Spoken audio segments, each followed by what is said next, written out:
The grand chambers of the Galactic Council glittered with light from 100 alien suns. Beings of countless shapes and sizes filled the tiered seats. Some had scales, others feathers, while some shimmered with translucent bodies. All spoke with pride about their ancient civilizations, their power, and their history in the stars. Among them sat humanity's delegation, wearing dark uniforms marked with the silver emblem of Earth. It had been only 2 generations since humans had joined the Council, but already they had made their presence felt. They were new, but they were fast learners. Their ships explored, their colonies grew, and their technology advanced at a speed that made the older races uneasy. Officially, the Council welcomed humans as brothers and allies. Speeches were made, treaties signed, and promises exchanged. Yet behind the glittering words, distrust festered. The older races whispered that humans were too ambitious, too unpredictable, too dangerous. They remembered how quickly humans had risen from a single planet to a species of dozens of colonies. In less than 2 centuries, humans had done what took others thousands of years. The Council feared them. When the Swarm War began, the Council saw its chance. The Swarm was a mindless tide of creatures spreading across the galaxy, destroying everything in its path. Billions had already perished. The Council asked every member race to send fleets to fight as one. Humanity answered without hesitation. They sent nearly every warship they had, from the great carriers of Mars to the frigates of Neptune's shipyards. Humanity's fleet became one of the largest in the war effort. The Council praised their courage. They promised support. They promised reinforcements. They promised that no world would stand alone, but promises could be broken. The decisive battle came at the edge of the Perseus Arm, near the colony of HFY. The swarm poured into the system in endless waves, filling the void with shrieking bodies and living ships. Humanity's fleet took the vanguard, holding the line while Council fleets formed the rear. The plan was simple: trap the swarm between human firepower in front and Council fleets from behind. For hours the battle raged. Human railguns fired until their barrels glowed white. Carriers launched wave after wave of strike craft, each one cutting swaths through the swarm. Entire squadrons were lost in seconds, but still they fought on. The skies above HFY turned into a storm of fire and debris. Human commanders sent urgent requests to the Council ships behind them. The line was breaking. The swarm pressed harder. Humanity's fleet could not hold much longer. "Reinforce us," the admirals cried. "Send in your fleets now." But no help came. From the rear, the Council fleets did not advance. They drifted back just out of range, watching. The orders from the Council High Command were clear: let the humans bleed. Let their numbers fall. Let their strength be broken. The betrayal unfolded in silence. Human officers shouted in disbelief when they realized the truth. Their so-called allies had abandoned them. The enemy came like a tidal wave, and still no reinforcements arrived.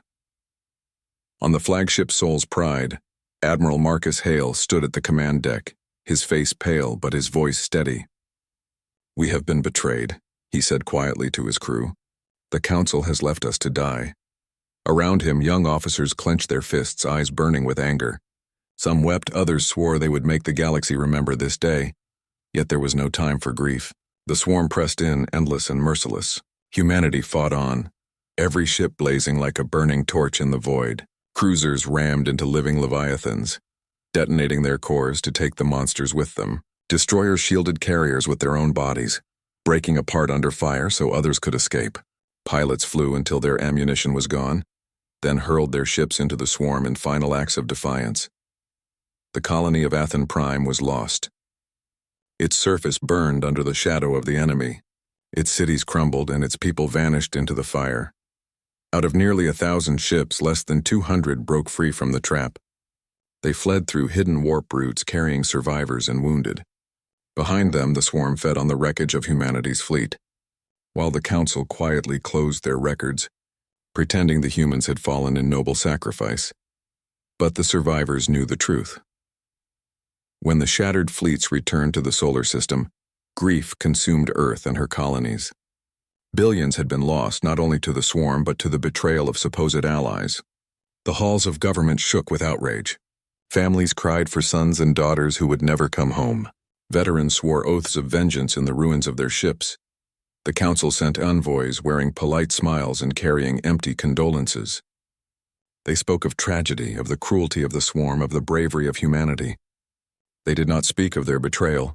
The envoys were met with silence. Behind closed doors, human leaders gathered in secret. In the underground chambers beneath Luna Base, admirals, generals, scientists, and politicians sat around a steel table. On the walls hung holograms of the lost fleet. Names scrolling endlessly, ships destroyed, officers fallen, colonies lost. Admiral Hale stood at the head of the room, the man who had seen betrayal with his own eyes. His voice was firm, but his words carried the weight of fire. "The council thinks us broken," he said. "They believe we will crawl back to them, begging for protection. They believe we will forget. They believe we will forgive." He looked around the table, his gaze steady. "But we will not." Murmurs of agreement filled the room. The pain of loss had become iron resolve. Humanity would never again trust the words of the council. In that moment, a new oath was born. It passed through the colonies, through the fleets, through every human heart. Never again humanity would rise from the ashes. Humanity would prepare. Humanity would remember the betrayal. And when the time came, humanity would deliver its answer. The council believed it had ended a threat. In truth, it had forged one. And so from the ruins of HFY a new chapter began. The ruins of HFY still haunted the minds of every survivor. Images of burning cities, skies filled with falling ships, and the silence of betrayed fleets lived inside the memories of those who returned. Humanity was scarred but not defeated. Across Earth and the colonies, grief turned to determination. On Mars, people gathered around the statue of the fallen soldiers and swore oaths. On Europa, miners raised their helmets and declared that the galaxy would never see humanity kneel again. On Earth, families hung the flags of lost ships from their windows, not as signs of weakness, but as reminders of the price of betrayal. Humanity had always been known for one thing: resilience. When struck down, they rose stronger. When abandoned, they built anew. And now, with their faith in the council shattered, they chose a different path, one of secrecy, strength, and unity. Secret plans. In the hidden chambers beneath Luna Base, humanity's leaders met again. Admirals and scientists spoke in hushed voices, their faces shadowed by the glow of holographic maps. The council believed humanity was licking its wounds, struggling to survive. They did not know the truth. A great plan had already begun. Admiral Marcus Hale stood at the table, his uniform worn from war but his eyes sharp. "The council wanted us to fall," he said. "Instead, they gave us purpose. If we rebuild in the open, they will watch us. If we rise too fast, they will strike us down again. So we will work in silence."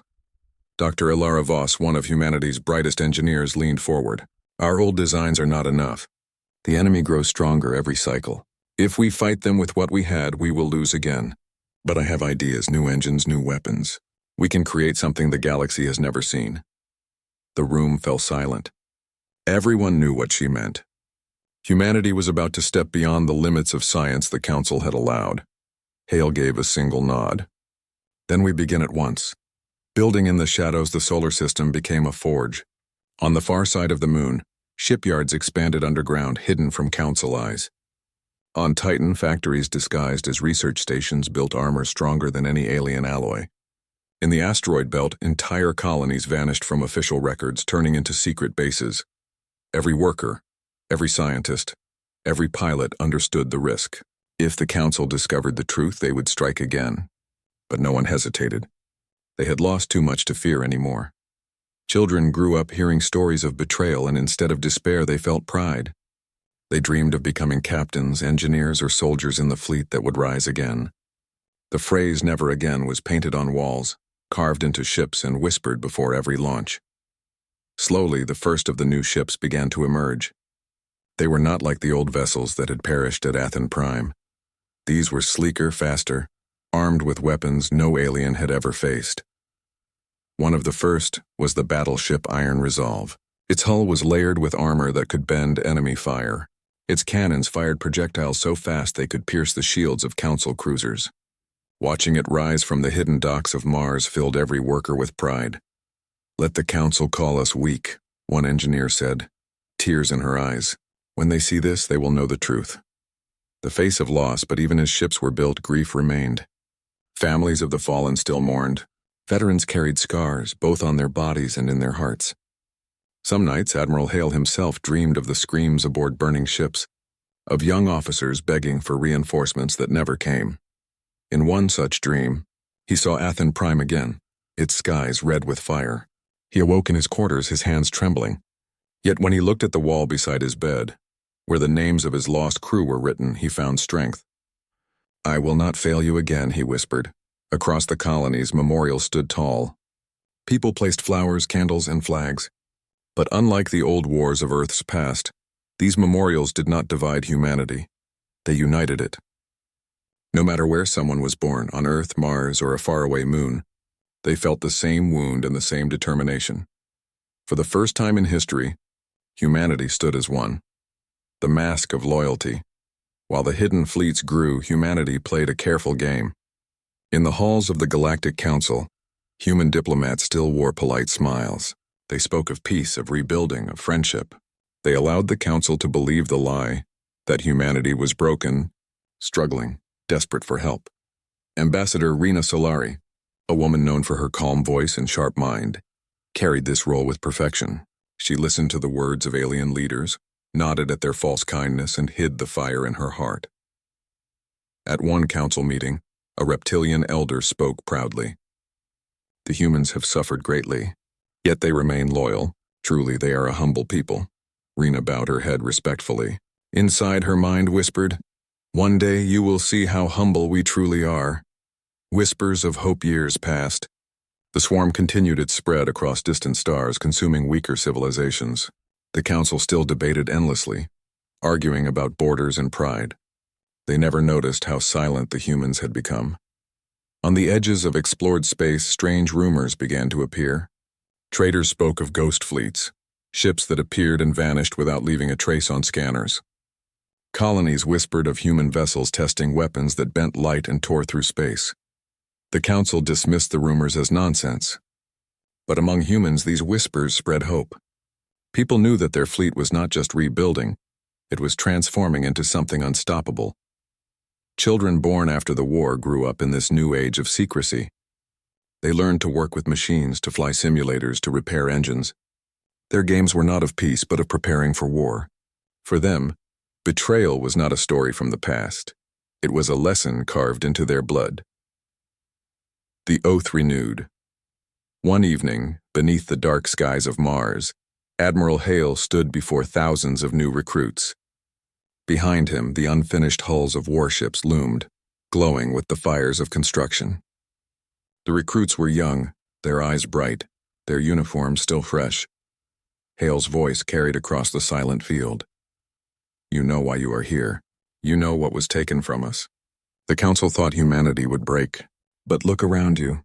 Do you see weakness? No, you see strength. You see unity. You see the fire of a people who will never again kneel. The recruits raised their fists as one, shouting, "Never again."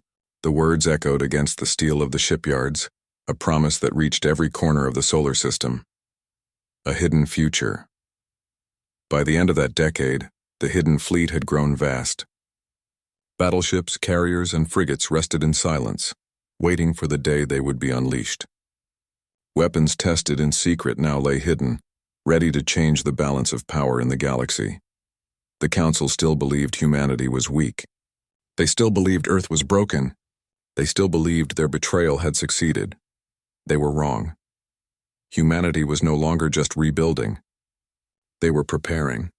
And when the day came, the galaxy would see a force unlike anything it had known before. From the ashes of betrayal, a new humanity had risen, stronger, smarter, and more united than ever. And in every heart, the same promise burned: the Council will pay. The galaxy moved forward as if nothing had changed. The Galactic Council still met in its shining halls, speaking of peace, of law, of order. Alien empires continued their endless debates, worrying more about trade routes and political power than the lives lost on distant worlds. To them, humanity was silent, rebuilding like a wounded creature too weak to fight. But beneath the silence, something else was growing. Humanity was no longer the same race the Council thought they had broken. They had become shadows in the dark, builders in secret and dreamers of vengeance. Ghost ships in the void in the deep reaches of uncharted space. Strange sightings began. Merchant convoys reported seeing flashes of ships that appeared and vanished like phantoms. Sometimes a shape would cross their scanners for only a second before disappearing into the void. One Kalari trader swore that an entire fleet passed him by without a single sensor registering their presence. They were there and then they were gone, he told his people. Ships made of silence itself. The council dismissed these reports as the ramblings of frightened merchants. They believed no race, especially not humanity, could master such technology. But the whispers spread, carried from port to port. The truth was simple. The humans were testing their new fleet. Stealth ships capable of vanishing from scanners. Weapons that fired faster than light could travel. Engines that could cross entire systems in hours instead of days. They were not ghosts. They were hunters preparing for the day of release. The council grows uneasy. In the council chambers, a few voices began to question. A bird-like senator from the Yathari spoke with unease. Why are the humans so quiet? They do not ask for aid, nor do they argue as they once did. They smile, they nod, but their silence is too deep. An insectoid general clicked its mandibles. They are broken. Their losses were too great. The humans will never rise again. The Yathari senator was not convinced. I have seen species broken before. They do not stand so tall when they walk into these halls. They do not look at us with eyes that hide fire. But the council was blinded by arrogance. They had ruled for millennia, and to them humanity was still the youngest race among the stars. They did not see the danger. Shadows on the border on the frontier. Human ships began to move differently. Colonies once open to trade suddenly grew silent. Mining stations in the asteroid belt near Sirius stopped answering council surveys. Outposts that should have been struggling somehow thrived, producing more resources than expected. Council patrols sent to investigate found nothing unusual. Humans greeted them politely, offered food and fuel, and sent them away with smiles. But hidden below the surface of these colonies were vast hangars filled with warships. The council never saw the truth. One young human captain, Elias Rourke, tested the latest stealth cruiser Silent Dawn near the border of council space. His ship vanished from scanners even when it passed directly beneath an alien station. His crew cheered when they realized how invisible they had become. Let them think we are broken, Rourke said with a grin. When the time comes, they won't even see us coming. The pain of waiting, but vengeance was not yet possible. Humanity's leaders knew that if they struck too soon, the council would unite against them. The fleets of the galaxy were vast, and though humanity had grown strong, they still needed time. This waiting was perhaps the hardest part. Soldiers longed for justice.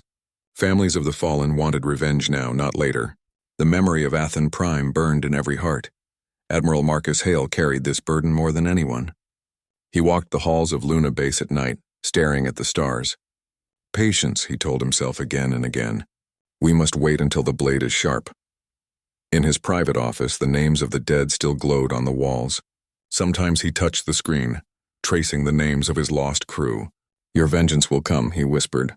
I promise. Rumors among the people. The ordinary people of the galaxy began to speak of the humans differently. On trading worlds, alien merchants lowered their voices when humans entered. They spoke of the quiet race and the fire behind the smile.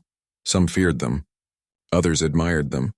A few even hoped to ally with them, believing that when the council finally fell, it would be the humans who struck the blow. A young alien worker on a neutral world once asked her father, "Why do the humans look at the stars like that?" Her father answered quietly, "Because they see something coming that we do not."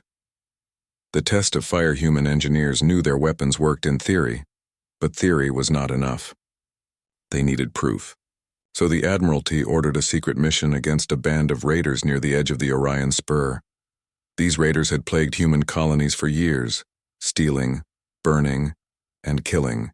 The council had ignored requests for help, claiming the raiders were too small to matter.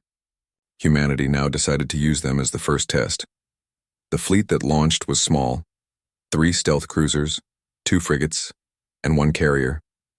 They slipped into the raiders' stronghold without a single alarm sounding. When the first shot fired, it was like thunder and silence. Rail cannons shattered the raider flagship in one strike. Fighters, faster than any the raiders had seen, cut through defenses like blades. In less than an hour, the raider base was nothing but wreckage drifting in the void. Not a single human ship was lost. When the fleet returned, the crews cheered. Humanity had proven their new strength. The admiral smiled, but only briefly. This was just the beginning. The fire spreads rumors of the raid reached the galaxy within weeks. No one knew who had struck the raiders. Some whispered of pirates. Others claimed it was a new alien race. But a few suspected the truth. In the council chambers, the Yathari senator again raised his voice. These rumors, ghost fleets, vanished colonies, destroyed raiders, too many point to humanity. Are we so blind we cannot see what they are becoming? The insectoid general hissed in reply. Enough, humans are nothing. Even if they rebuild, they cannot stand against us all. But in the shadows of the chamber, a few other leaders exchanged uneasy glances. Doubt had begun to creep in. The oath renewed on Earth in the great city of New Geneva. A ceremony was held for the families of the fallen. Thousands gathered in the open plaza. With the stars shining overhead, Admiral Hale stood before them, his voice carried by speakers across the colony. We lost much, he said, but from loss comes strength. From ashes comes fire. The council thought they ended us. Instead, they gave us unity. The crowd raised their voices as one, chanting the words that had become humanity's oath, never again. The sound shook the night sky, a promise that reached every hidden fleet and every secret colony. The calm before the storm. The years moved forward. Humanity continued to smile in public and build in private. Their fleets grew larger, their weapons deadlier. Their pilots trained in silence, dreaming of the day they would strike. The council still believed in their victory. They still believed humanity was weak. They still believed betrayal had broken them, but the whispers of revenge had spread too far. The galaxy had begun to sense the truth. Humanity was waiting, watching, and preparing. And when the day came, their answer would shake the stars. The galaxy had grown accustomed to human silence.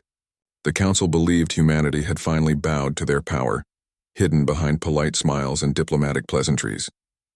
Ships moved along trade routes without fear of human intervention.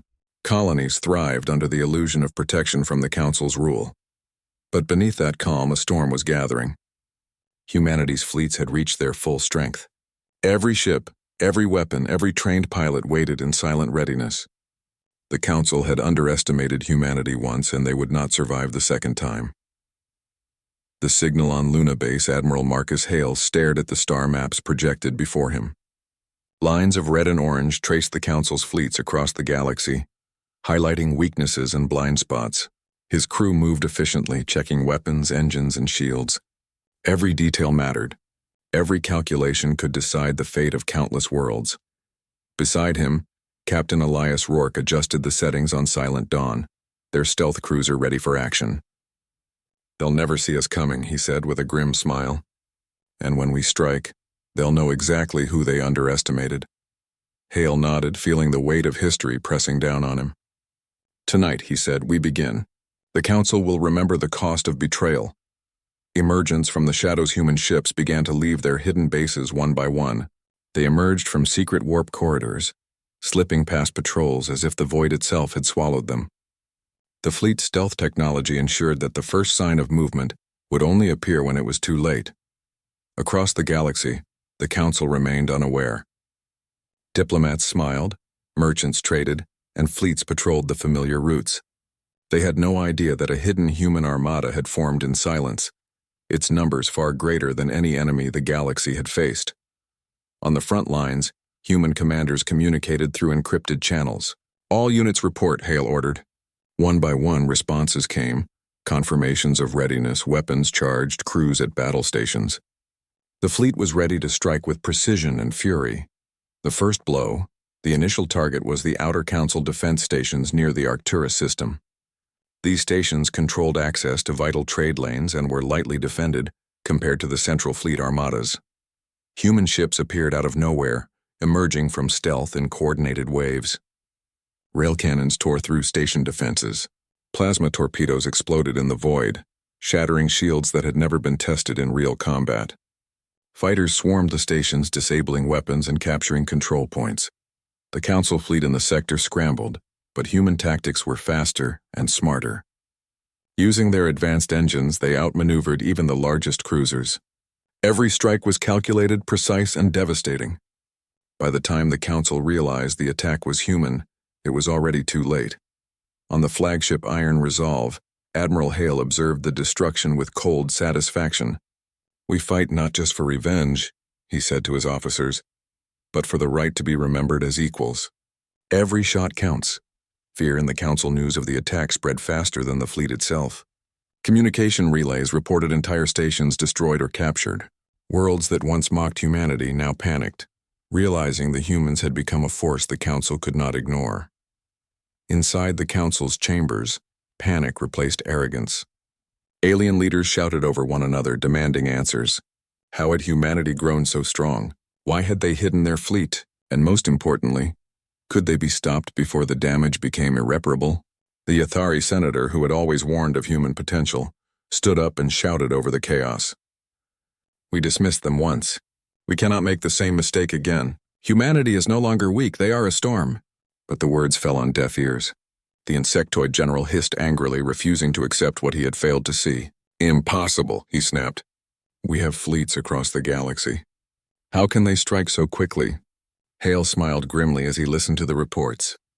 The Council was finally feeling what humanity had endured for decades: fear, human strategy. The fleet moved like a single organism, each ship covering the other, each strike coordinated to maximize effect. The human strategy combined decades of study on Council tactics with lessons learned from betrayal and loss. Stealth cruisers disabled communications, preventing the Council fleets from coordinating. Carrier groups launched waves of fighters and drones, overwhelming defenses. Battleships with rail cannons tore apart enemy ships that had once outnumbered humanity 10-1. Every strike had purpose. No ship was wasted. No crew was exposed unnecessarily.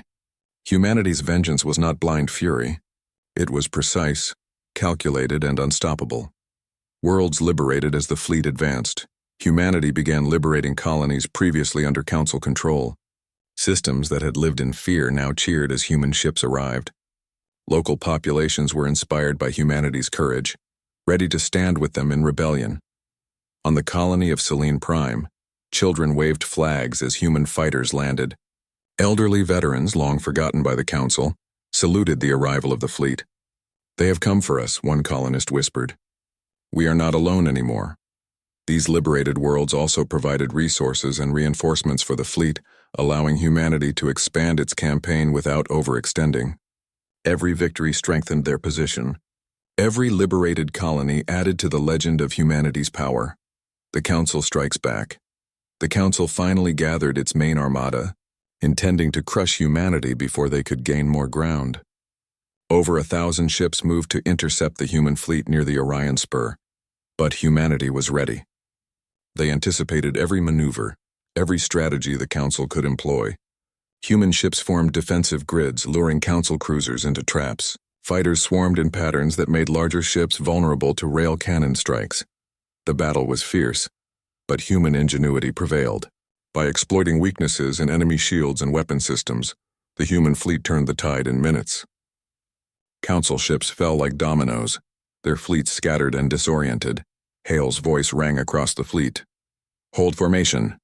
Precision wins the battle, not brute force. Today the Council learns the cost of betrayal." The message after the victory, humanity sent a message to the Council. It was short, clear, and without mercy.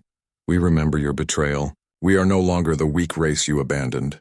Respect humanity or face destruction." The message shook the Council more than the physical losses. Alien leaders stared at the transmission in disbelief. For centuries, they had believed in their superiority. For centuries, they had dismissed humanity as reckless and unpredictable. And now, humanity had not only survived, but outclassed them in every way.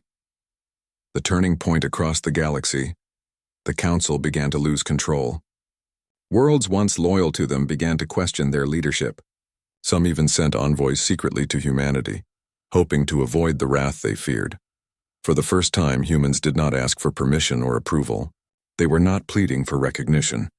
They were no longer followers. They were the storm the Council had created by their betrayal. On the bridge of Iron Resolve, Hale watched reports of victories across multiple systems. He knew the campaign was far from over, but the Council had learned a lesson they would never forget. Humanity had been betrayed, humiliated, and abandoned. But now, the galaxy was paying the price. The calm after the first storm, the time the first wave of attacks ended, human fleets returned to hidden bases. Ships were repaired, pilots rested, and scientists analyzed the results of each strike. Humanity had struck hard, but they had not yet unleashed their full power. The Council, on the other hand, was reeling. Fleets were destroyed, colonies were lost, and doubt had spread through their halls. Alien leaders no longer spoke of humans with condescension. They spoke in fear, in whispers, and in speculation about what humanity would do next. Admiral Hale knew this was only the beginning. The full campaign would be long and the cost would be high. But humanity had finally shown the galaxy what it meant to be betrayed, and yet rise stronger than ever. A new dawn as stars shone over the rebuilt colonies of Earth and Mars. Humanity prepared for the next stage. Ships moved silently to new positions. Weapons were upgraded, and new recruits trained in the art of war. The galaxy had seen a glimpse of human power, and the whispers of revenge had become a roar. No longer would humanity wait in silence. The Council had learned too late that betrayal could never break the human spirit. It could only awaken it. And in every heart of every human, one promise burned brighter than any star. The Council will remember this day forever. The galaxy trembled in the wake of humanity's strike. Entire systems had seen the fire of the human fleet, felt the precision of their attacks, and witnessed their growing strength. The Council, once confident and arrogant, now panicked. Worlds loyal to them whispered of revolt. Fleets scattered to avoid destruction. Their centuries of control began to crumble in the face of humanity's vengeance. Yet Admiral Marcus Hale knew the campaign was far from over. Victory was not measured by the destruction of fleets alone. It was about reshaping the balance of power so that humanity would never again be betrayed. The call to arms, Hale convened the leaders of the human fleets aboard the flagship Iron Resolve. Generals, captains, engineers, and pilots crowded the bridge, each face lit by the glow of star maps tracking Council positions. "We have struck fear into the Council," Hale said, his voice firm. "But fear alone is not enough. They will regroup. They will plan. We cannot allow them to rise again. Our mission is not only revenge, it is recognition.